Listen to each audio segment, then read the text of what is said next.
Hello दोस्तों, नमस्कार। आज हम लोग बेसिक स्ट्रक्चर की क्लास पढ़ने जा रहे हैं, जिसको हम लोग नॉर्मल मूल ढांचा ठीक है से नाम से भी जानते हैं। यह एक ऐसी अवधारणा है जिसने सुप्रीम कोर्ट को बहुत शक्तिशाली बना दिया, या कहें जिसने भविष्य में होने वाली किसी भी तानाशाही को रोक दिया। इसने भारतीय संविधान की व्याख्या की एक नई दृष्टिकोण पैदा किया, अर्थात भारतीय संवैधानिक विकास को एक नया आयाम दिया। अब आप लोगों को इन शब्दों से समझ में आ रहा होगा कि ये कितना महत्वपूर्ण कॉन्सेप्ट होगा। दोस्तों, जैसे फिजिक्स कुछ नियमों पे चलता है, जैसे गुरुत्वाकर्षण का नियम, न्यूटन का यानी 3 नियम है ना, उसी तरह राज व्यवस्था भी कुछ नियमों पे चलती है ना। भारतीय संविधान भी कुछ नियमों पे चल रहा है। यदि हम इन नियमों को समझ लेंगे तभी हमको पूरी राज व्यवस्था या भारतीय संविधान की एक अच्छी समझ पैदा होगी, जो यूपीएससी व यूपीपीएससी के लिए जरूरी है। ठीक है, आप लक्ष्मीकांत पढ़िए या कोई भी किताब पढ़िए, किताबों के फैक्ट को पढ़ना एक अलग बात होती है, पर उसके पीछे के सिद्धांतों को, अवधारणाओं को समझना एक अलग बात होती है। और जो वनडे के एग्जाम होते हैं वो जरूर फैक्ट से निकल जाएंगे, पर अगर आपको ये एग्जाम निकालना है तो आपको उन अवधारणाओं की समझ होनी चाहिए, वरना कभी एग्जाम नहीं निकलेगा। फैक्ट आप लोगों को अच्छे जरूर लगते हैं और काम के भी हैं, पर उन फैक्ट का इन एग्जाम में ज़्यादा महत्व नहीं है। तो चलिए, आज हम लोग पढ़ने चल रहे हैं कि मूल ढांचा क्या है, मूल ढांचे का सिद्धांत क्या है, बेसिक स्ट्रक्चर क्यों आया, ठीक है, फिर बेसिक स्ट्रक्चर होता क्या है, साथ में कैसे बेसिक स्ट्रक्चर का कॉन्सेप्ट 3 चरणों में भारत में आया। ठीक है, ये कोई एक दिन की घटना नहीं है, सुप्रीम कोर्ट और संसद के बीच की एक लड़ाई है और उस लड़ाई के दौरान ये निकल के आया है। फिर हम ये भी पढ़ेंगे कि क्या ये सिद्धांत के सकारात्मक पक्ष ही हैं कि कुछ नकारात्मक पक्ष भी हैं। तो इन सबको हम लोग समझेंगे। आप सभी दोस्तों के साथ ये इसको शेयर कर दीजिए ताकि ज़्यादा से ज़्यादा लोग इसको जुड़ सकें और इसको समझ सकें। मैं आपको जो पढ़ाने जा रहा हूँ एक बहुत ही अमूर्त कॉन्सेप्ट है, ठीक, तो थोड़ी समझने में दिक्कत हो सकती है, पर आप पूरा भरोसा रखिएगा, आपको जरूर समझ में आएगा। सामान्यतः इसको टीचर या जो भी अध्यापक होते हैं वो ज़्यादातर इग्नोर कर देते हैं या बहुत ही छिछला पढ़ा देते हैं कि आपको लगता तो है समझ में आ गया, पर वाकई समझ में नहीं आता। ठीक है, तो चलिए हम लोग अब चलते हैं, इसको पढ़ते हैं। तो इसको पढ़ने के पहले सबसे पहले ये समझिए कि बेसिक स्ट्रक्चर क्या होता है। ठीक, अभी इंडियन कॉन्स्टिट्यूशन छोड़ दीजिए, सबसे पहले समझिए बेसिक स्ट्रक्चर क्या होता है, अर्थात ठीक मूल ढांचा क्या होता है।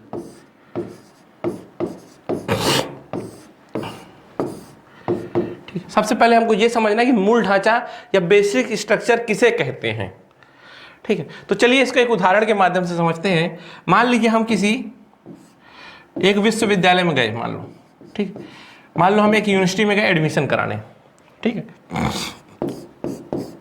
ये मान लो यूनिवर्सिटी है और ये हम है, हम दोनों के बीच में, मतलब हमने यूनिवर्सिटी में एडमिशन लिया, अर्थात हम लोगों का क्या हो गया, अब एक संबंध बन गया। अब ये बताइए ये संबंध क्यों बना भाई, क्यों बना?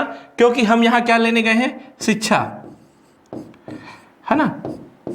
तो इस शिक्षा के कारण संबंध बना ना, क्योंकि यूनिवर्सिटी क्या दे रही है, हमें एजुकेशन दे रही है, तो इस शिक्षा के कारण हमारा संबंध बना।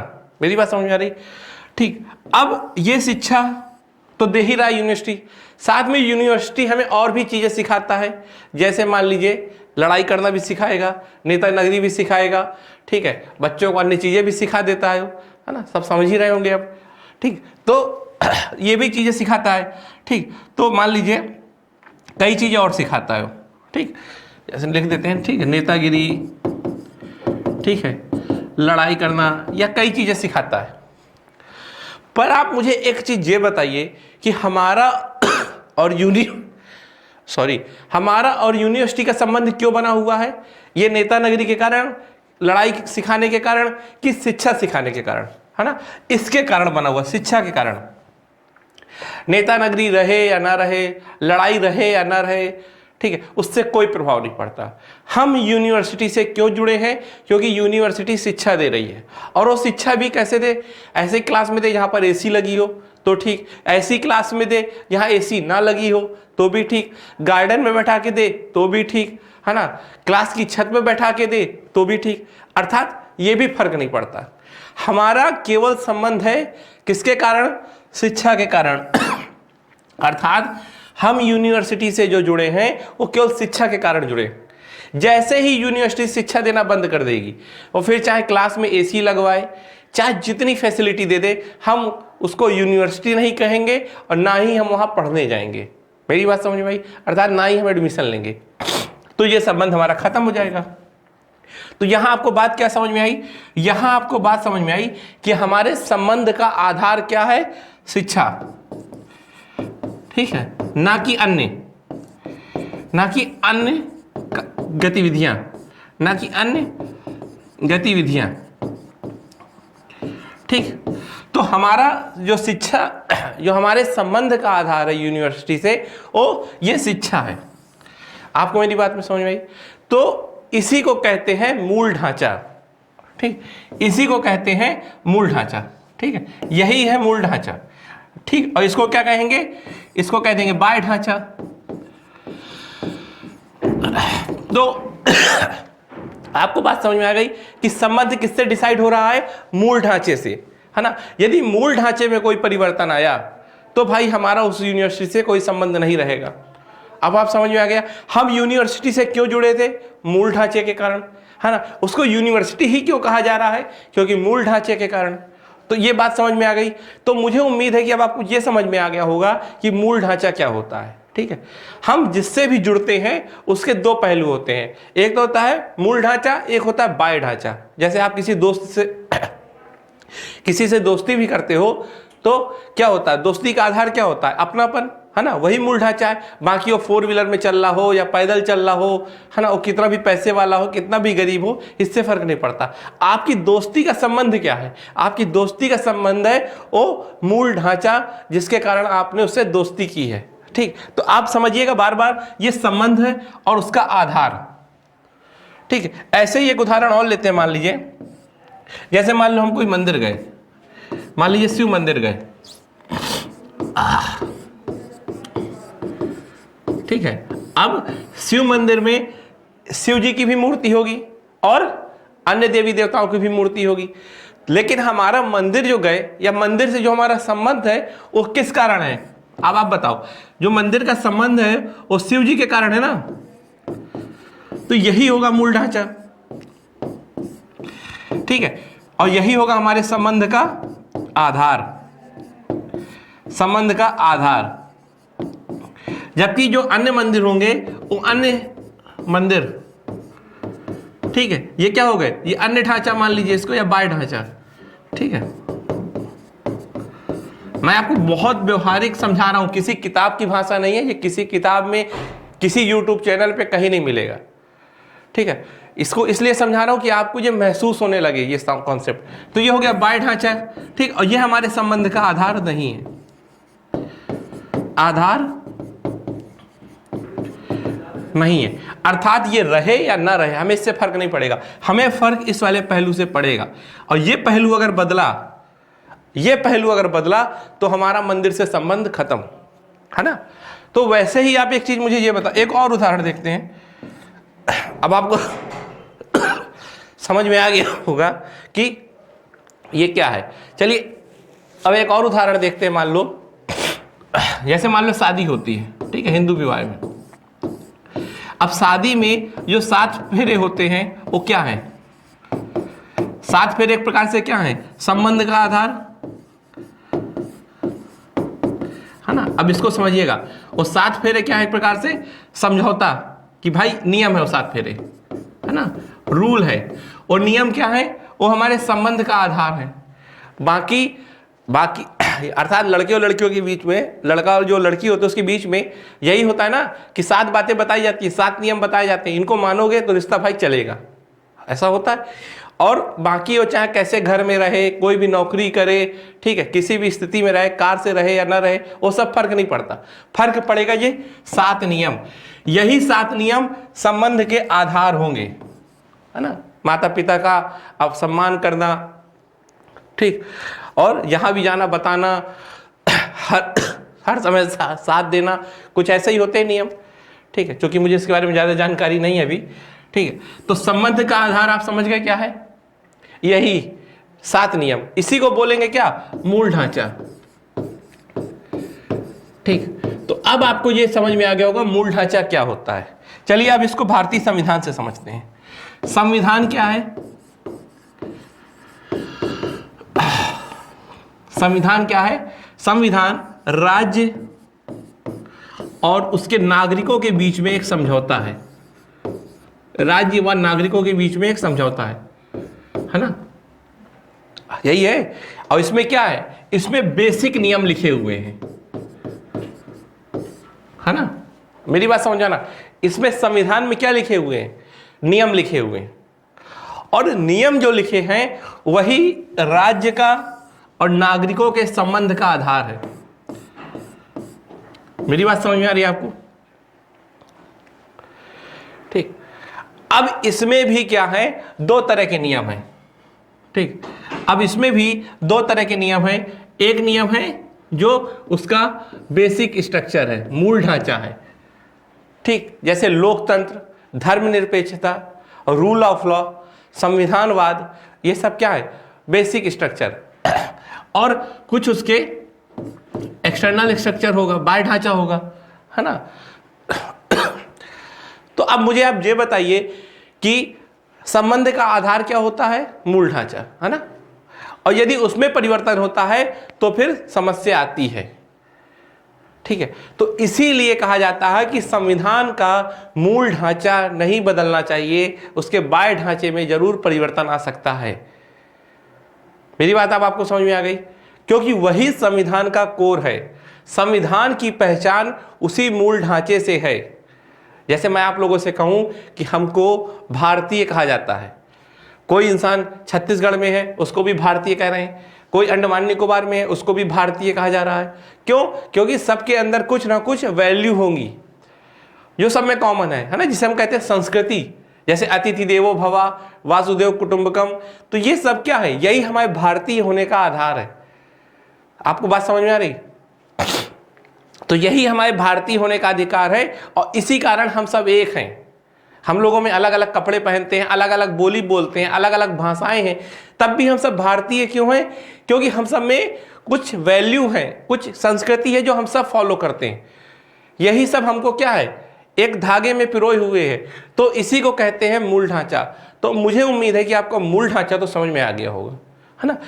तो संविधान में 2 पहलू हैं, जैसे मैंने आपको मंदिर का उदाहरण दिया था, शिव जी का मंदिर और अन्य मंदिर, लेकिन हमारा संबंध किससे है, मेन शिव मंदिर के कारण। वैसे ही संविधान में 2 तरह के नियम हैं, और हमारा मेन संबंध किससे है, जो उसका मूल ढांचा। अब मूल ढांचा क्या है मैं भी आगे बताता हूं आपको, ठीक। तो इस तरह आपको यह समझ में आ गया कि मूल ढांचा क्या है। अब आपके मन में सवाल हो रहा होगा कि ये सब अवधारणाएं आई क्यों, ठीक। तो चलिए अब इस क्रम में चलते हैं। सबसे पहले हम आपको बताएं कि हमारा संविधान बना, ठीक है, और संविधान जो बना इसका क्या उद्देश्य था। इसका उद्देश्य था एक ऐसा राज्य जो नागरिकों का महत्तम कल्याण करे, नागरिकों का महत्तम कल्याण करे, है ना, ताकि उसका विकास हो सके, यही था। और अंग्रेज इसी के उल्टे थे। अंग्रेज क्या कर रहे थे, अंग्रेज ऐसे काम कर रहे थे जिससे हम लोगों का विकास रुका हुआ था, ठीक। और हम यही संविधान बनाने वालों ने कहा कि आज़ादी दिलाओ, तो हम एक ऐसा संविधान बनाएंगे जिसमें आपका विकास होगा। तो आज़ादी मिल गई, अब संविधान सभा गठित हुई, और क्या हुआ, एक ऐसा संविधान बनाने की कोशिश की गई जिससे हम सबको महत्तम विकास हो, ठीक। तो हमारा कॉन्स्टिट्यूशन बना। अब कॉन्स्टिट्यूशन जो बना, उस कॉन्स्टिट्यूशन में 2 बातें की गई मेन, ठीक। एक तो था फंडामेंटल राइट, ठीक है, पार्ट 3 में, है ना। और दूसरा था DPSP, नीति निर्देशक तत्व, ये था पार्ट 4 में। और इन दोनों का क्या उद्देश्य था? इन दोनों का उद्देश्य था, ठीक है, इन दोनों का उद्देश्य था नागरिक का विकास। अब मैं आपको यहां ये बता दूं कि फंडामेंटल राइट क्या है और DPSP क्या है, और ये दोनों कैसे मानव विकास के लिए जरूरी है, ये थोड़ी यहां संक्षेप में बताऊंगा, ठीक है। तो फंडामेंटल राइट्स में हमको कुछ अधिकार दिए गए हैं, है ना, जो किसी के द्वारा हमसे नहीं छीना जा सकता, है ना, जो राज्य भी हमसे नहीं छीन सकता, ये हमें अधिकार है, ठीक है। और DPSP में क्या है? कुछ कर्तव्य हैं, ठीक, किसके? राज्य के। और ये कर्तव्य भी क्यों है? क्योंकि मानव विकास। अब देखिए कैसे दोनों का संबंध है मानव विकास से, ठीक है। जैसे मान लो एक घर है, मेरा एक एग्जांपल घर से जरूर होता है, ठीक है। अरे भाई घर गड़बड़ हो गया क्या? जैसे मान लीजिए एक व्यक्ति है, ठीक है, अब ये घर में रहता है। अब इसका विकास कब होगा महत्तम? आप मुझे बताइए। दो कंडीशन है। एक कंडीशन ये है कि इसको बोलने का कोई अधिकार नहीं है, जो इसके पापा कह देंगे वही करना पड़ेगा। इसको घूमने का कोई अधिकार नहीं है, ठीक है, ये दिन भर घर में रहेगा, ठीक है। इसको जो इसके घर वाले कहेंगे वही इसको पूजा पाठ भी करनी है, ठीक है, वही कपड़े भी इसको पहनने हैं, वही खाना खाना है, वैसी ही बोली बोलनी है। ये सब इसके ऊपर क्या है? सब में इसके ऊपर पाबंदियां हैं, इसके घर ने लगा रखी है, अर्थात इसके पिताजी ने लगा रखी है, पापा जी ने, मान लो, ठीक है। तो पापा जी ने कहा कहीं घूमने नहीं देना, कुछ बोलने नहीं देना, कुछ पहनने, जो कहेंगे वही सब करेंगे, जहां कहेंगे घूमो, यहां कहेंगे पहनो, ठीक है। अगर इसको मूवी भी देखनी होगी तो पापा से पूछ के देखेगा। तो मुझे ये बताइए, क्या इस व्यक्ति का विकास हो पाएगा?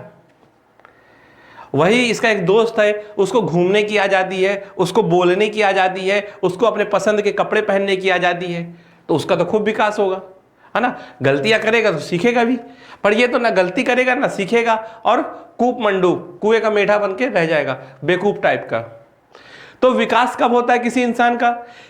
किसी इंसान का विकास तब होता है जब उसको अधिकार मिलते हैं। इसीलिए कहा जाता है कि अधिकारों के साथ कोई मजाक नहीं, समझे। इसीलिए कहा जाता है बोलने की स्वतंत्रता होनी चाहिए। अरे गलत बोलोगे लेकिन आने वाले समय में तो सही बोलोगे, सीखोगे। तो इस तरह अब मेरी बात समझ आई कि अधिकार क्यों जरूरी है। चलिए अब फिर एक कहानी सुनिए, ठीक। मान लो यही लड़का है, ठीक है। अब इस लड़के को सभी अधिकार है, घूमने का भी अधिकार है, बोलने का भी अधिकार है, कपड़े पहनने का भी, कोई भी कपड़े पहनने अधिकार है ना। पर समस्या यह है कि इसके पास पैसे नहीं है ना। अधिकार तो सब है लेकिन इसके पापा इसको एक भी रुपए नहीं दे रहे, मान लो, ठीक है। तो ये बताइए क्या ये कहीं घूम पाएगा? नहीं। कुछ बोल पाएगा? मतलब कहीं जा नहीं पाएगा, कहीं घूम नहीं पाएगा, बोल भी नहीं पाएगा। क्यों? बोलने के लिए नॉलेज होना चाहिए, नॉलेज के लिए किताब होना चाहिए, किताब के लिए पैसा चाहिए, है ना। तो बोल भी नहीं पाएगा, अपने पसंद के कपड़े भी नहीं पहन पाएगा, कहीं घूमना भी चाहेगा तो नहीं, जबकि इसको अधिकार सब है। पर ये अधिकार वास्तविक नहीं है क्योंकि इसके पास क्षमता ही नहीं है ना। जैसे मैं किसी पंछी के किसी आदमी के पैर काट दूं और कह दूं तुम्हें चलने का अधिकार है ना। तो ये अधिकार क्या है? ये अधिकार केवल नाम मात्र के अधिकार है, वास्तविक अधिकार नहीं है। मैं एक एक बार कह रहा हूं, मेरी बात बहुत ध्यान से सुनना और समझना। मेरा एक एक उदाहरण बहुत बड़े अवधारणाओं को समझा रहा है आपको, ठीक है। जो एनसीईआरटी में आप लिखे हो वही मैं बता रहा हूं, जो एनसीईआरटी में लिखा हुआ है। तो अब समझिए, यदि इसके पापा इसको पैसे दे देंगे, अर्थात इसकी क्षमता को डेवलप कर देंगे, मान लो इसको पैसे दिए और इसको स्कूल भेजा, जब स्कूल भेजेंगे तो इसको किताब पढ़ना आएगी, है ना, क्षमता बनी ना, तभी तो ये किताब पढ़ पाएगा। साथ में इसको अच्छा स्वास्थ्य दिया तो ये घूम फिर पाएगा, है ना। साथ में इसको गाड़ी दिलवा दी तो और घूम पाएगा, है ना। तो ये सब क्या है? इसके घर वालों ने इसके अंदर क्षमता भी डेवलप की और अधिकार दिया, तब जाके इसका विकास होगा पूरी तरह से। बात समझ में आ गई? तो हमें विकास के लिए क्या चाहिए? हमें विकास के लिए किसी नागरिक के उसको अधिकार भी देने होंगे और उसको क्षमता भी डेवलप करनी होगी, अर्थात शिक्षा, स्वास्थ्य, संपत्ति होगा। ऐसे ही राज्य में है। राज्य में फंडामेंटल राइट्स क्या हैं? फंडामेंटल राइट्स अधिकार देते हैं, और डीपीएसपी राज्यों को बताता है कि सभी को शिक्षा दो, सभी को स्वास्थ्य दो। ये कर्तव्य है राज्य के, जैसे वहां पापा के कर्तव्य थे ना। तो ये सभी नागरिकों को क्या, उनकी क्षमता डेवलप करता है सभी नागरिकों में, और ये किसका कर्तव्य है? ये राज्य का कर्तव्य है ना। पर एक बात याद रखिएगा, fundamental right supreme court, high court में आप जा सकते हो। अगर आपके फंडामेंटल राइट का उल्लंघन होता है तो आप सुप्रीम कोर्ट और हाई कोर्ट में जा सकते हो कि हमारे अधिकारों का उल्लंघन हो रहा है, पर डीपीएसपी पे आप नहीं जा सकते। जैसे आपको स्कूल शिक्षा न दे, स्वास्थ्य न दे, तो आप नहीं जा सकते, लेकिन अगर आपको बोलने को रोकेगा तो आप चले जाओगे। तो इस तरह आपको समझ में आ गया होगा कि फंडामेंटल राइट और डीपीएसपी क्या है और ये क्यों थे। ये बातें मैंने आपको दो बता दी, ठीक है। अब दोनों जरूरी हैं, ये बात आपको समझ में आ गई, दोनों बहुत ज्यादा जरूरी हैं, ठीक ठीक है। तो एक फंडामेंटल राइट और एक हो गया डीपीएसपी, दोनों बहुत जरूरी हैं। पर आपको एक बात जान के आश्चर्य लगेगा कि इनमें कुछ बातों में विरोध है। अब वो कैसे विरोध है, ठीक, आप विरोध आपको तब नजर आएगा जब आप संकीर्ण दृष्टिकोण से सोचेंगे। जैसे ही अपना दृष्टिकोण बड़ा करेंगे वो विरोध नहीं नजर आएगा। अब यही दोनों में अंतर है। तो जैसे आप देख लीजिए आर्टिकल 15 और आर्टिकल 19, आर्टिकल 31, ठीक है, ये दोनों को एक ही मानिएगा। और यहां ले लीजिए आर्टिकल 46 और आर्टिकल 39 बी और सी, ठीक। अब देखिए कैसे आर्टिकल 15 क्या कहता है कि सभी को शिक्षा का समान अधिकार है ना, एक सामान्य भाषा में, ठीक है, शिक्षा का सभी को अधिकार है। लेकिन आर्टिकल 46 क्या कहता है कि विशेष अधिकार दिए जा सकते हैं शिक्षा के संबंध में, विशेष प्रावधान। और ये क्या कह रहा है, समान। अब आप मुझे ये बताइए, यदि हम किसी एक वर्ग को कुछ ज्यादा अधिकार दे देंगे शिक्षा के कि भाई इसका एडमिशन पहले होगा, इसका एडमिशन के लिए सीटें अलग से रखी जाएंगी, है ना।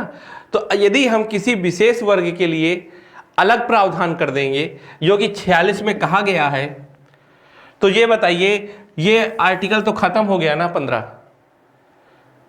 बात समझ में आई? तो अगर हम 46 की बात मान रहे हैं तो आर्टिकल 15 खत्म हो जाता है, और यदि आर्टिकल 15 की बात मानते हैं कि सबको एक समान अधिकार दिया जाएगा तो आर्टिकल 46 खत्म हो जाता है, ठीक। मेरी बात समझ में आई? तो ये एक दुविधा है।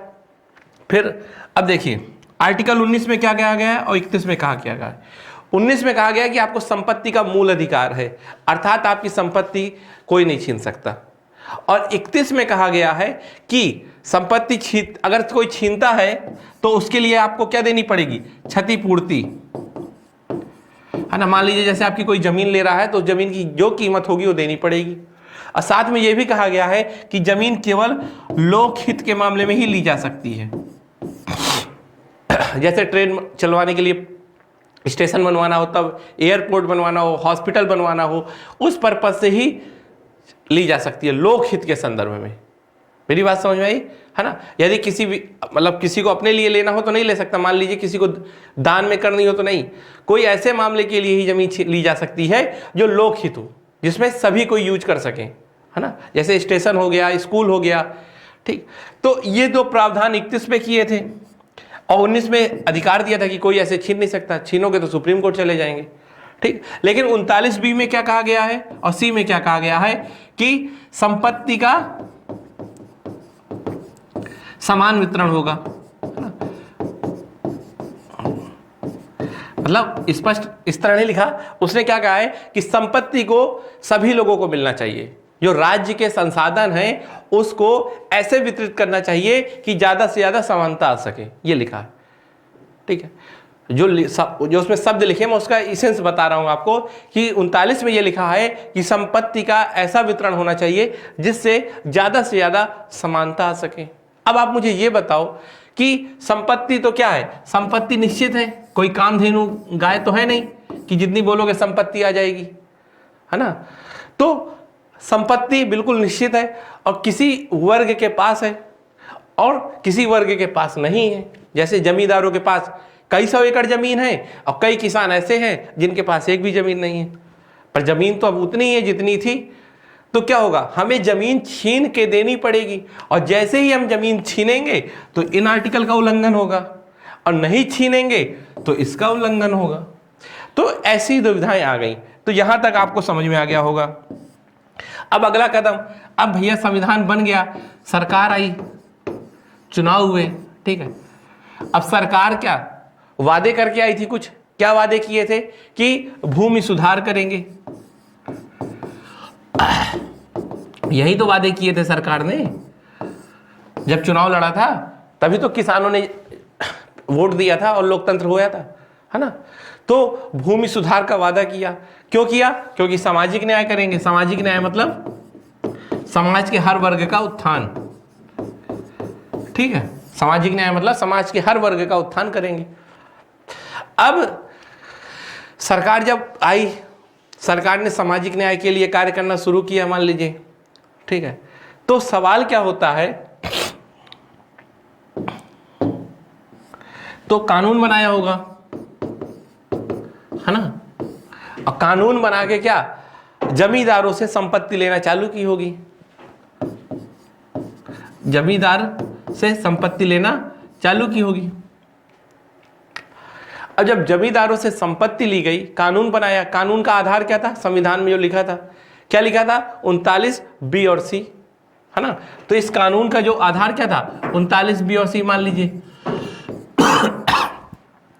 और जैसे ही 39B का यूज किया, कानून बनाया और जमींदारों से संपत्ति लेना चालू की। जमींदारों को बुरा लगा, इन्होंने क्या किया, इन्होंने सुप्रीम कोर्ट पहुंच गए, किसके दम पे, 19 के दम पे और आर्टिकल 31 के दम पे, और 32 ने कहा ही हमें। आर्टिकल 32 क्या कहता है कि आपके संविधान का उल्लंघन, आपके मूल अधिकार का उल्लंघन हो तो आप हाई कोर्ट या सुप्रीम कोर्ट पहुंच जाइए। तो जमींदार पहुंच गए होंगे या पूंजीपति जिसके पास भी पैसा है या जिसका छीना जा रहा होगा।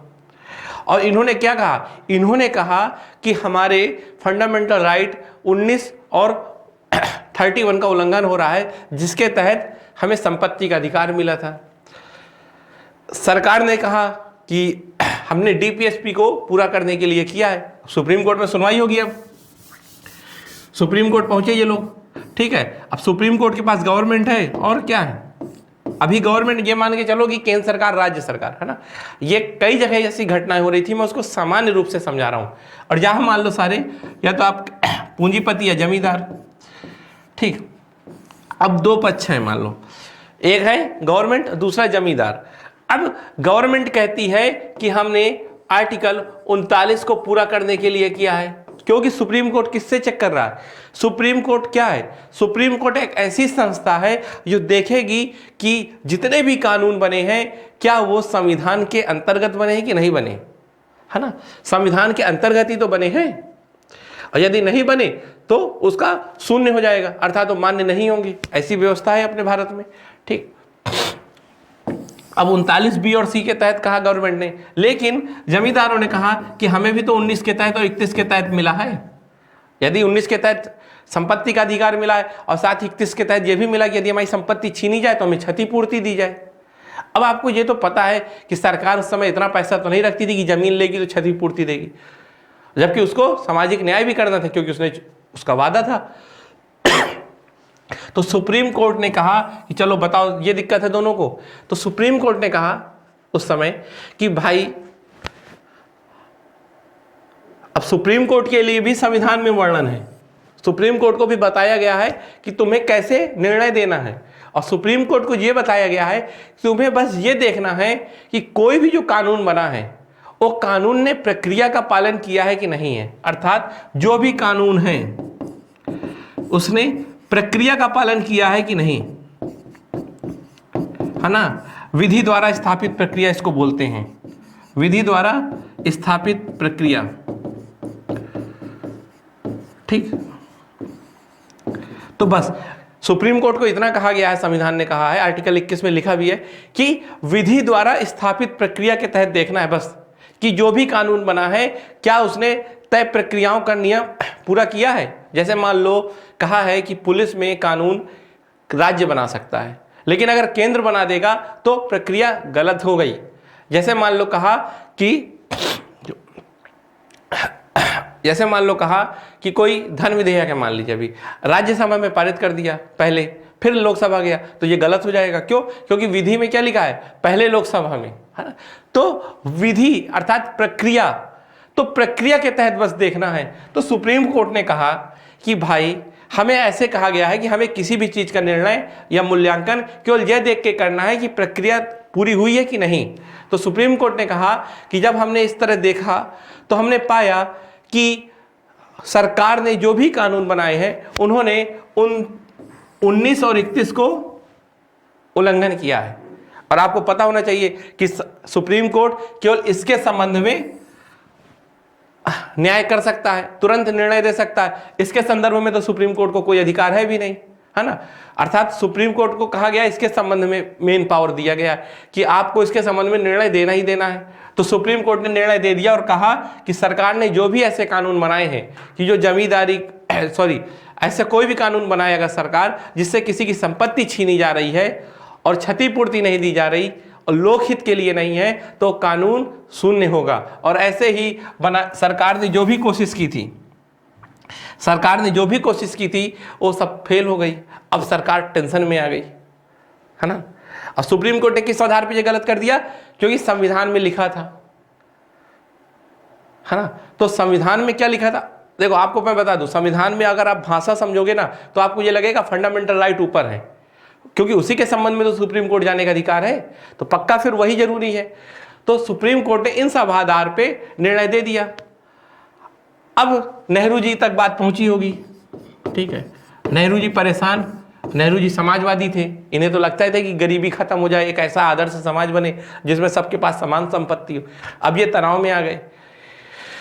अब इन्होंने क्या किया? इन्होंने कहा कि भाई सुप्रीम कोर्ट ने ऐसा क्यों किया? क्योंकि संविधान में फंडामेंटल राइट्स को ज्यादा वरीयता लिखी गई है। तो इन्होंने कहा चलो हम संविधान ही बदल दें, संविधान ही संशोधित कर दें, संशोधन। और इन्हें आर्टिकल 368 के तहत पावर भी मिली हुई है ना। अर्थात आर्टिकल 368 क्या कहता है कि आप संविधान संशोधन कर सकते हो। और इन्होंने संविधान संशोधन कर दिया जो था प्रथम संविधान संशोधन। प्रथम संविधान संशोधन किया क्या था? इसके तहत इन्होंने कहा जो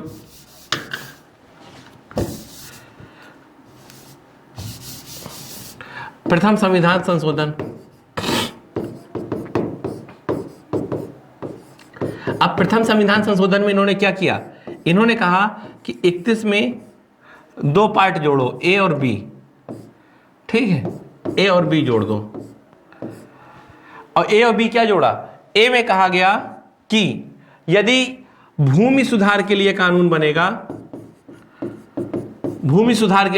बनेगा तो ये क्षतिपूर्ति वाला नियम नहीं लागू होगा और ना ही लोकहित वाला, है ना। अर्थात यदि भूमि सुधार के लिए कोई कानून बनता है, भूमि सुधार का क्या मतलब था? जमींदारों से भूमि लेके किसानों को बांटना। और भूमि सुधार बहुत बड़ा टॉपिक है, उसको मैं अलग से बताऊंगा, बस अभी इतना समझ लो, ठीक है। इसमें कई तरह के था, भूमि का ज्यादा से ज्यादा अच्छा यूज करने के लिए भूमि सुधार जरूरी था।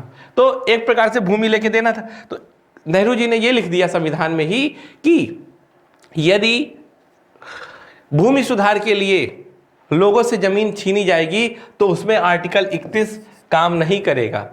जो 31 लिखा था ना, तो 31 ए जोड़ के ऐसा कह दिया कि जो 31, अब 31 में भी कई पार्ट हैं, तो ये कह दिया कि यदि भूमि सुधार के लिए कानून बनाएंगे तो उस पर 31 के वो प्रावधान नहीं लागू होंगे जिसमें क्षतिपूर्ति और लोकहित वाली बात कही गई है।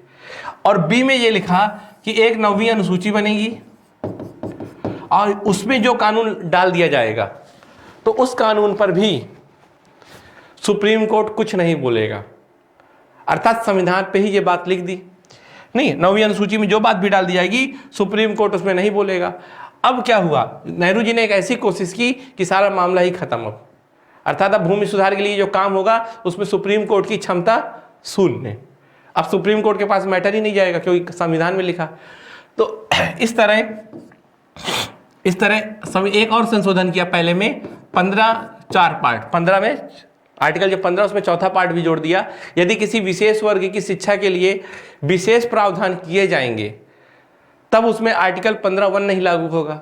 ठीक, तो इस तरह नेहरू जी ने कोशिश की कि सारा मामला क्लियर कर दो।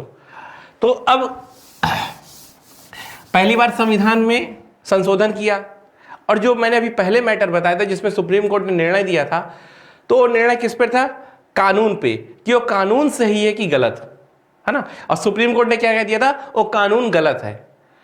लेकिन जब नेहरू जी ने संशोधन कर दिया, ठीक, तो अब सवाल ये उठता है कि ये संशोधन सही है कि गलत है ना। जो प्रथम संशोधन किया ये सही है कि गलत। यदि ये संशोधन गलत हो जाएगा तो इसके आधार पे जो कानून बन रहे हैं वो कानून फिर गलत हो जाएंगे। तो अब देखिए, पहले कानून पे बवाल हुआ था, अब संशोधन। तो एक केस गया, शंकरी प्रसाद केस, ठीक है भाई। किसी शंकरी प्रसाद व्यक्ति ने सुप्रीम कोर्ट में याचिका दायर की कि जो प्रथम संशोधन हुआ है वो गलत है ना। क्योंकि मैंने आपको बताया कि सुप्रीम कोर्ट संसद द्वारा पारित कोई भी कानून या संशोधन को ये देखेगा कि वो संविधान के अनुरूप है कि नहीं। तो शंकरी प्रसाद ने ये कहा कि जो प्रथम संशोधन हुआ है संविधान में वो संविधान के अनुरूप नहीं है। अब वो कैसे, अब देखिए, इसको थोड़ी टेक्निकल इशू है, अगर ये समझ में आ गया तो ये पूरा इशू समझ में आ गया। ठीक है, शंकरी प्रसाद ने कहा कि संविधान में 2 आर्टिकल है मेनली, ठीक है, 368 और 13। ठीक है, आर्टिकल 13 में कहा कि आर्टिकल 13 में यह कहा गया है कि कोई भी विधि जो फंडामेंटल राइट को कम करती होगी वो शून्य होगी। आर्टिकल 13 में ऐसा कहा है। ठीक है, तो इसी को लेकर शंकरी प्रसाद जी के वकील ने कहा कि जो आर्टिकल 368 है ना, जिससे संशोधन होता है, वो भी क्या है, एक विधि ही है ना, वो भी एक विधि है। और चूंकि आर्टिकल 13 ने ये स्पष्ट कह रखा है कि कोई भी विधि जो फंडामेंटल राइट को कम करेगा तो शून्य होगा, है ना। तो इस तरह शंकरी प्रसाद जी के वकील ने कहा, चूंकि आर्टिकल 368 द्वारा किया गया संशोधन भी एक विधि है और कोई भी ऐसी विधि जो फंडामेंटल राइट को कम कर रही होगी वो शून्य होगी, इस कारण प्रथम संविधान संशोधन शून्य होगा, है ना। अर्थात यहां पर शंकरी प्रसाद जी के केस में यह हुआ कि इन्होंने ये सिद्ध कर दिया कि जो विधि शब्द है उसी का एक पार्ट है संशोधन। ठीक है, अर्थात संशोधन उसका एक भाग है, विधि के अंतर्गत ही संशोधन आता है। और आपको ये लग रहा है कि भाई ये दुविधा क्यों आई, ऐसा केस क्यों हुआ, क्योंकि जो आर्टिकल 13 है ना, उसमें लिखा क्या गया है, विधि के शब्द में जो विधि की व्याख्या की गई है, वो कहा गया है कि कोई कानून होगा तो भी विधि होगी, कोई अध्यादेश होगा तो भी विधि होगी, कोई नियम होगा जो सरकार नियम बनाएगी तो भी विधि होगी। तो इन 3 को लिखा गया है, पर यह नहीं लिखा कि संशोधन विधि होगा कि नहीं होगा, यह नहीं लिखा 13 में। यदि यह लिखा होता तो यह तो बवाल ही ना होता, या यह भी लिखा होता कि संशोधन विधि नहीं है तो भी कोई दिक्कत नहीं होती, पर संशोधन के बारे में कुछ नहीं लिखा। तो शंकरी प्रसाद जी के वकील ने कहा, जो यही स्पष्टता नहीं थी, उन्होंने साफ साफ कहा कि लिखा तो नहीं है, पर अगर आप देखिए तो यही मतलब निकलता है कि संशोधन भी एक विधि है और इस आधार पे प्रथम संविधान संशोधन को शून्य घोषित करिए, असंवैधानिक घोषित करिए। आप बात समझ में आ गए, है ना। तो इस तरह यहां मामला पहुंचा। तो अब शंकरी प्रसाद में सुप्रीम कोर्ट ने क्या निर्णय दिया, शंकरी प्रसाद में सुप्रीम कोर्ट ने निर्णय दिया और उसके वकील से कहा, ठीक है, उसके वकील से कहा कि तुम गलत बोल रहे हो, ऐसा नहीं है, आर्टिकल 13 अलग है और आर्टिकल 367 अलग है। ठीक ठीक है, ये कहा, यही सरकार का भी समर्थन पक्ष था। ठीक है, उन्होंने कहा कि विधि शब्द एक अलग शब्द है और संशोधन शब्द अलग शब्द है। विधि शून्य होगी पर संशोधन विधि नहीं है, इस कारण शून्य नहीं होगा, है ना। इन्होंने ऐसे डिसीजन दिया, इसी को कहते हैं शंकरी प्रसाद केस, और जिसमें क्या कहा कि विधि संशोधन नहीं है, इसलिए विधि तो शून्य होगी पर संशोधन शून्य नहीं होगा। विधि शब्द अलग है अर्थात संशोधन शब्द अलग है। इस तरह शंकरी प्रसाद केस में नेहरू जी ने जो किया वो काम बच गया और वो असंवैधानिक नहीं हुआ और मामला ऐसे ही चलता रहा। ठीक है, इसी तरह अब चूंकि अब संविधान संशोधन नहीं गैर कानूनी, तो उसके तहत अब बने जो भी कानून होंगे, अर्थात अब कोई ऐसा कानून बनाया जाएगा जिसमें क्षतिपूर्ति नहीं दी जाएगी, तो कोई दिक्कत नहीं। सुप्रीम कोर्ट कोई आदमी जाएगा तो सुप्रीम कोर्ट कह देगा कि भाई 41A और B में तो लिखा है और ये प्रक्रिया है तो सही है। लेकिन 17वें संविधान संशोधन हुआ, ठीक है, इसमें भी यही किया कुछ, फिर मूल अधिकार कम किए। अब फिर कोई इंसान जिसका नाम था गोलकनाथ, वो फिर पहुंच गया, फिर गोलकनाथ जी, ये गोलकनाथ जी 1967 में,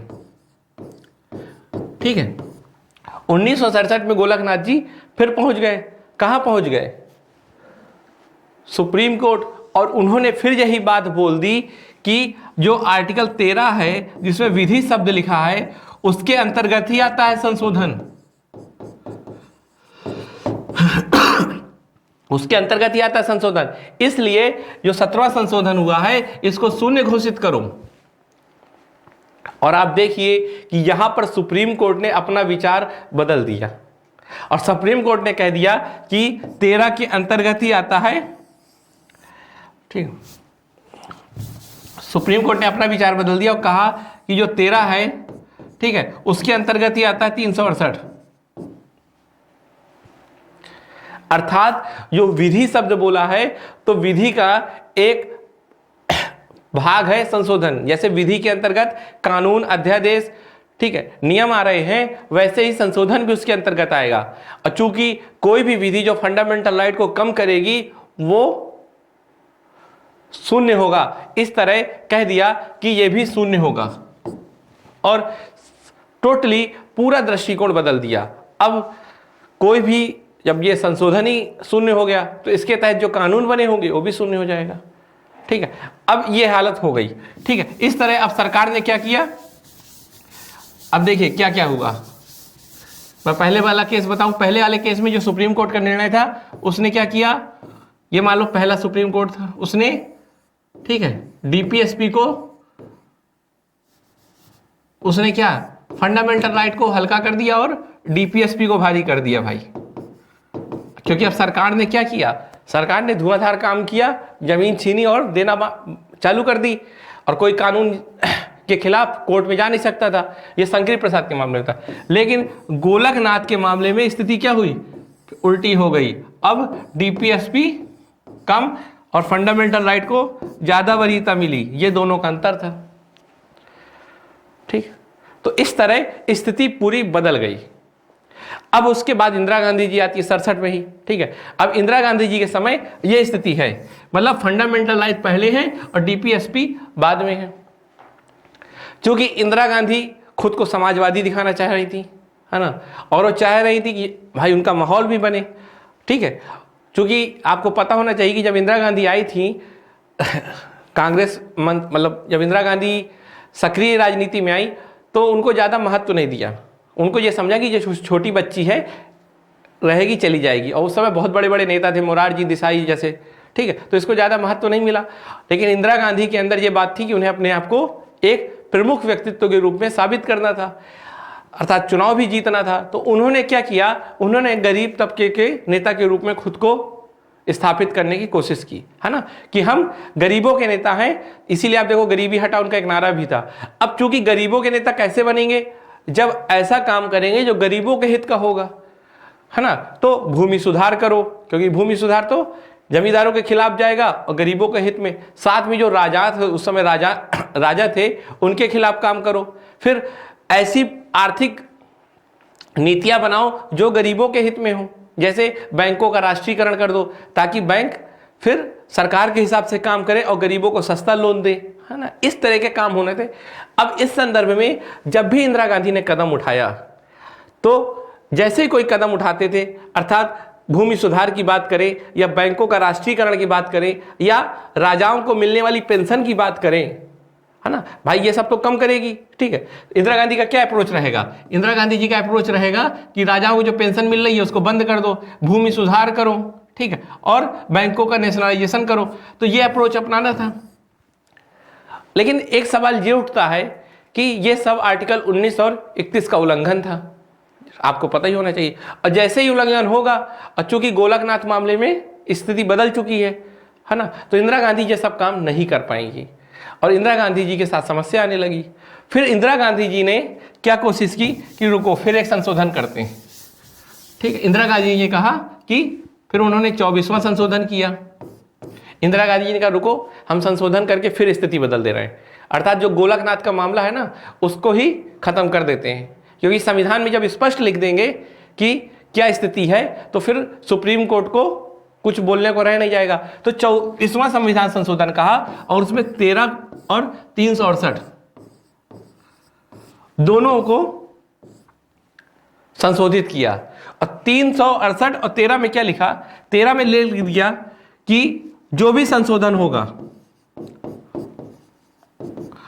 वो विधि के तौर पे नहीं माना जाएगा, विधि के तौर पे नहीं माना जाएगा। ठीक है, और 368 में भी यही लिख दिया कि संशोधन विधि के अंतर्गत नहीं माना जाएगा। ठीक है, दोनों में ये चीज स्पष्ट लिख दी। ठीक है, 13 में लिख दिया कि 368 जो होगा वो 13 के अंतर्गत नहीं आता, और 368 में लिख दिया कि जो भी संशोधन होगा 13 के अंतर्गत नहीं आता। अब स्थिति बिल्कुल स्पष्ट कर दी। ठीक, इस तरह फिर इंदिरा गांधी जी ने साफ साफ क्लियर कर दिया कि क्या इस रहेगा, है ना। और इसी तरह फिर 25वां संशोधन किया। 25वें में क्या लिखा? 25 संशोधन में इंदिरा गांधी ने लिख दिया कि जब भी कोई ऐसा कानून बनेगा जो 39 बी और सी के लिए होगा, है ना, अर्थात संपत्ति के पुनर्वितरण के लिए होगा, उसके संदर्भ में फंडामेंटल राइट को वैल्यू नहीं दी जाएगी और न्यायिक पुनर्विलोकन नहीं होगा। स्पष्ट लिख दिया कि जो भी 39 बी और सी के लिए किया जाएगा कार्य, है ना, जो इसके संदर्भ में कानून बनाए जाएंगे तो वो कानून फंडामेंटल राइट के ऊपर रहेंगे। ठीक, अर्थात सुप्रीम कोर्ट इसमें इसी को वरीयता देगी। ये स्थिति स्पष्ट कर दी। ऐसे ही दो और संशोधन किए, 26 और 27। ठीक, अब ये स्थिति हो गई, ऐसा संविधान में लिख दिया गया। जब संविधान में ये लिख दिया तो ठीक है। फिर भाई फिर क्या हुआ कि केरल में एक केशवानंद जी थे। ठीक है, केशवानंद जी, अब इसका नाम, ठीक है, ये पहले मठाधीश थे केशवानंद जी। केशवानंद जी की जमीन छीनी गई होगी, तो केशवानंद जी की जो जमीन ली गई, है ना, वो चले गए सुप्रीम कोर्ट, केशवानंद भारती जी, और सुप्रीम कोर्ट चले गए 1973 में। ठीक है, और 1973 में जब सुप्रीम कोर्ट गए तो क्या हुआ?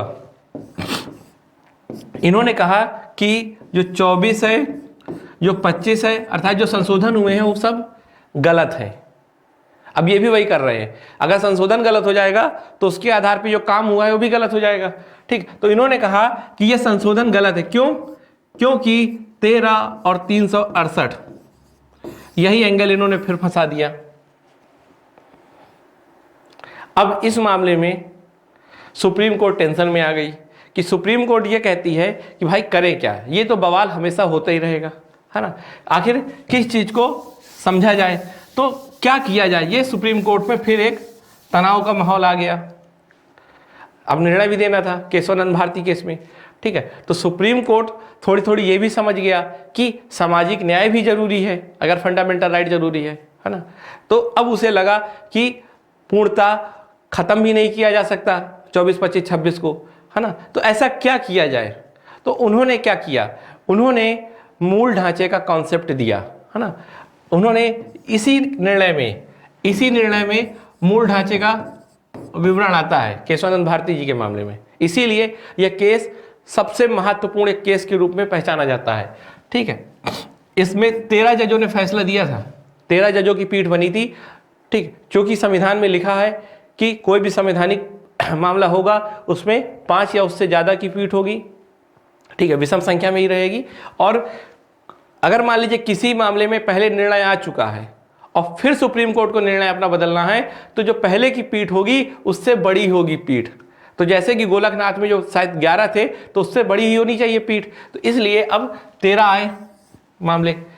गोलकनाथ की क्या स्थिति थी? गोलकनाथ में सुप्रीम कोर्ट ने क्या कह दिया था कि जो 368 है वो 13 का ही पार्ट है ना। अब अपने निर्णय को सुप्रीम कोर्ट ने इसमें बदल दिया फिर से, और सुप्रीम कोर्ट ने कहा कि 13 और 368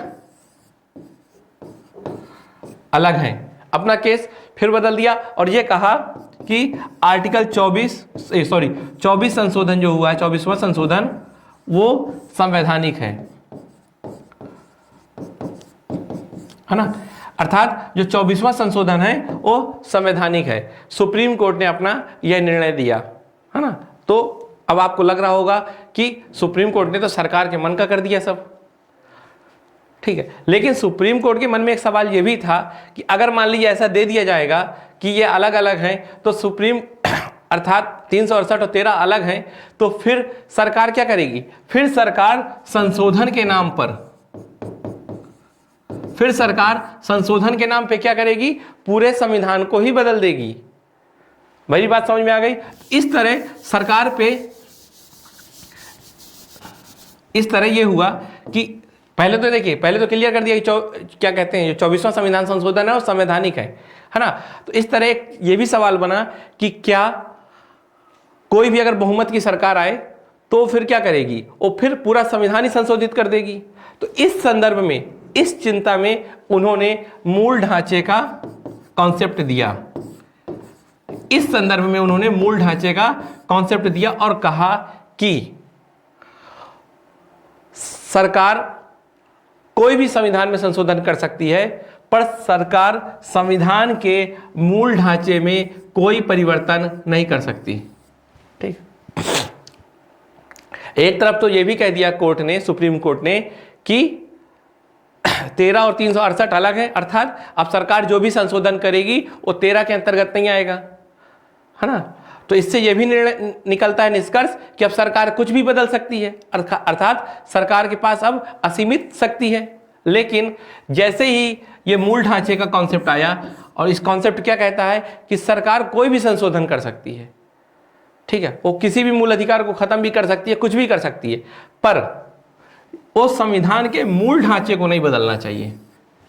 अर्थात संविधान का एक मूल ढांचा है। अब मूल ढांचा क्या समझ गए? जो मैंने आपको पहले समझाया है। ठीक है, जो उसका मूल तत्व है, जिसके कारण वो पहचाना जा रहा है, जिसके कारण भारत के नागरिकों का और राज्यों का संबंध है।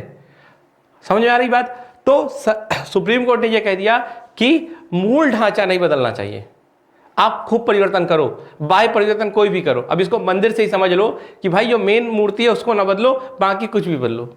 वैसे ही भारतीय संविधान का मूल ढांचा क्या बताया? लोकतंत्र, ठीक है, धर्मनिरपेक्ष, भाई यही सब चीजें तो भारत के नागरिक भारत से जुड़े हैं। ठीक है, संघवाद, ये सब चीजें बताई। और ऐसा नहीं कि पूरी एक लिस्ट बना दी और कंफर्म कर दिया कि ये लो, यही बस है मूल ढांचा।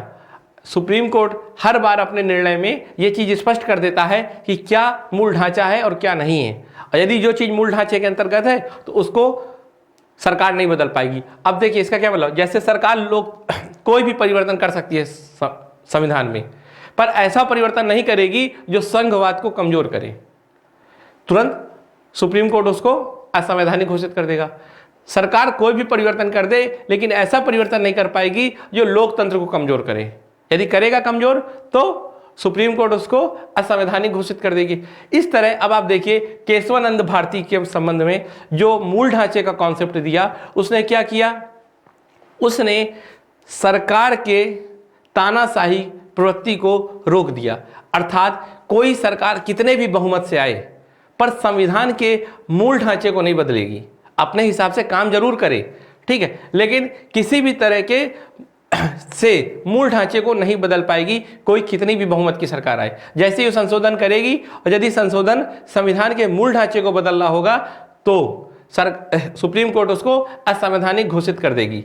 और इस तरह सुप्रीम कोर्ट ने भारत में तानाशाही प्रवृत्तियों को रोक दिया। ठीक, अगर आप इंदिरा गांधी जी का थोड़ी स्वभाव देखें, उनका कार्य करने का तरीका देखें तो कुछ ऐसा ही था। ठीक, लेकिन उसको अब सुप्रीम कोर्ट ने रोक दिया। साथ में सुप्रीम कोर्ट ने यह भी क्या किया, सरकार को कार्य करने की स्वायत्ता भी दे दी कि लो भाई तुम अपने हिसाब से काम भी करो। तो इस तरह कहा जा सकता है कि मूल ढांचे के सिद्धांत ने सरकार की स्वायत्ता भी सुनिश्चित कर दी और साथ ही संविधान की सर्वोच्चता भी सुनिश्चित कर दी। तो ये सिद्धांत कहा जा सकता है, मूल ढांचा क्या है, संविधान की सर्वोच्चता और सरकार की स्वायत्ता या संसद की स्वायत्ता सुनिश्चित कर दी। अब मन में आपके एक सवाल आता है कि क्या ये मूल ढांचे का कॉन्सेप्ट की कुछ कमियां हैं कि केवल अच्छाइयां ही है ना।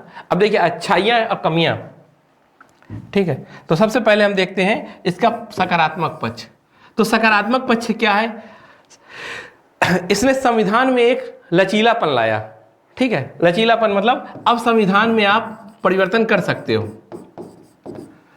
जरूरत के हिसाब से। और आप याद रखिए जो ये लचीलेपन का गुण होता है ये अच्छा होता है।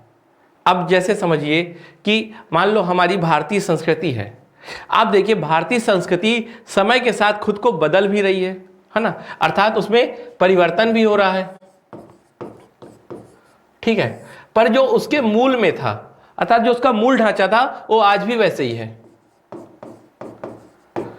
ठीक है, आप देखिए पहले कई संस्कृतियां खत्म हो गई है ना, लेकिन हमारी संस्कृति क्या है, भारतीय संस्कृति, सनातन संस्कृति जिसे कई लोग भी बोलते हैं, क्या है, ये हजारों सालों से चल रही है। आप देखो सिंधु घाटी सभ्यता में भी हम प्रकृति की पूजा करते थे, आज भी हम प्रकृति की पूजा कर रहे हैं। लेकिन देखिए आज हम जो नई नई संस्कृति आ रही है उसको भी अपना रहे हैं, है ना। तो इस तरह हमारे अंदर क्या है, हमारे अंदर परिवर्तन भी है और स्थायित्व भी है।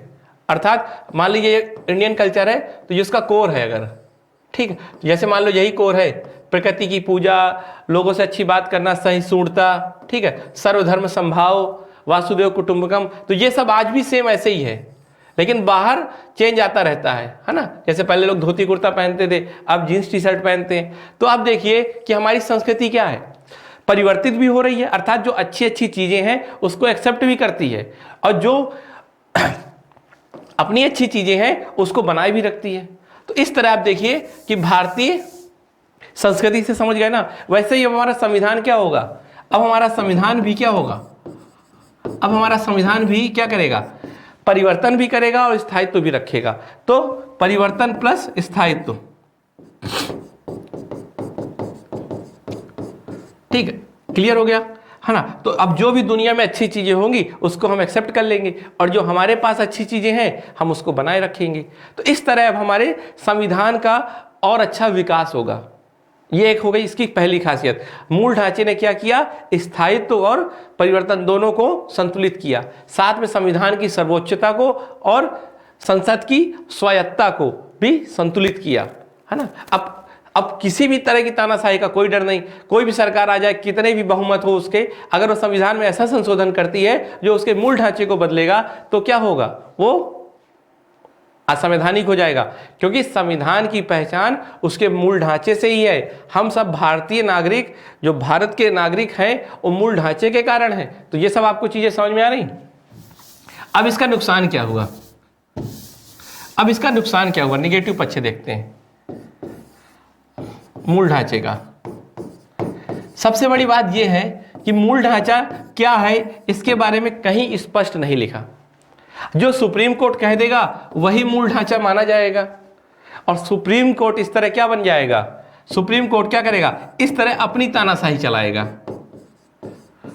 अब संसद कुछ भी काम करेगी और मान लीजिए सुप्रीम कोर्ट कह देगा ये मूल ढांचे के खिलाफ है तो शून्य, अर्थात संसद की अब सर्वोच्चता खत्म हो जाएगी और इस तरह में उसकी मनमानी हो सकती है। इसी को बोलते हैं सुप्रीम कोर्ट की तानाशाही आ सकती है ना। अब आप देखिए इसका एक उदाहरण, नेशनल जुडिशियल अपॉइंटमेंट कमेटी एक बनी थी, आयोग, सॉरी, ठीक है, राष्ट्रीय न्यायिक नियुक्ति आयोग ये एक आयोग बनाया गया था संशोधन करके, जिसके तहत ये कहा गया था कि अब सुप्रीम कोर्ट के जजों को एक आयोग के द्वारा चुना जाएगा, है ना।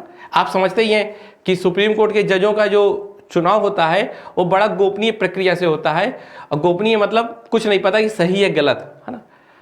इसलिए वहाँ भ्रष्टाचार के बहुत आरोप होते हैं, ठीक। तो इसीलिए ये संस्था बनाई गई थी कि ये संस्था क्या करेगी, अच्छे अच्छे लोगों को पारदर्शी तरीके से लाएगी, है ना, अर्थात करप्शन के चांस खत्म होंगे। लेकिन सुप्रीम कोर्ट ने क्या कह दिया कि ये संस्था मूल ढांचे के खिलाफ है। अब आप बताओ, तो ये क्या हुआ, ये शून्य हो गया, खत्म। अर्थात संसद ने एक कानून बनाया, एक संविधान संशोधन किया, उसको सुप्रीम कोर्ट ने मूल ढांचे के नाम पे खत्म कर दिया। ये उसका एक मनमाना कार्य लग रहा था, है ना। तो ये कहा जाता है कि मूल ढांचा कहीं ना कहीं सुप्रीम कोर्ट की तानाशाही को भी स्थापित कर सकता है, क्योंकि मूल ढांचे के स्पष्ट प्रावधान नहीं लिखे हुए कहीं। ये सुप्रीम कोर्ट के विवेकाधिकार पे है, वो किसी को भी कह सकता है, किसी को भी नहीं। अब जो मन होगा कहेगा, नहीं होगा तो नहीं कहेगा। तो इस तरह आपको समझ में आया कि मूल ढांचे ने कैसे क्या परिवर्तन किया, उसका क्या प्रभाव हो सकता है। मुझे उम्मीद है कि आपको ये कॉन्सेप्ट समझ में आ गया होगा, ठीक है। और आप इसको अच्छे से समझिए। यहाँ दिक्कत हो कमेंट करके या आप मेल करके भी इससे पूछ सकते हैं, आपको इसका जवाब दिया जाएगा। धन्यवाद।